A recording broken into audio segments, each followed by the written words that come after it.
Yeah. There's a Yeah. lot to unpack in what you just said. And let's start with that point. This has been a recurring theme in all of the conversations that I've had so far, which is when you lead with the technology solution, it's very easy to lose sight of what you're actually trying to solve for, what those challenges are.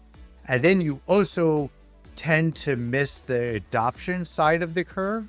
So you build a thing without appreciating where that thing fits into a process. And then the humans that need to actually get their job done with this new tool. Yeah. And then things go sideways because it's like, hey, why didn't this technology, and I feel like that's how the conversation is presented. Why hasn't this technology achieved the efficiency we were promised? And just there, that statement has so many fallacies within it. The technology did not come in to achieve the value. The technology was part of the solution to a challenge in a workflow, in a process, in a thing that had to get done. And the Yeah. team just missed the mark on defining what that problem was. Well, they didn't dedicate the time and effort to think about it. And what's the Einstein? I think it's the Einstein quote. You have a problem to solve. You take, and I'm obviously paraphrasing. If you had an hour to solve a problem, take 50 minutes or 55 minutes thinking about the problem and 5 minutes thinking about the solution.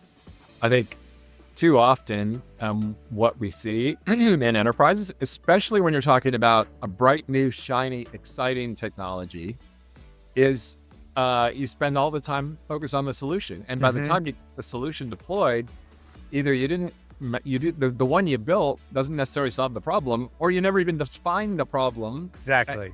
solution, and the value attached to solving the problem in the first place. I wrote about this. I called it the silver bullet syndrome. And we experienced this as we were working together. Especially, I remember IoT. IoT was going to come and save the world. And we would go in and essentially be asked for, give me the box of IoT. Put it on the desk. How much does it cost to give me IoT? It's like, okay, well, that completely misses the mark of what this is. And then later, when we got into AR and VR, and we're getting into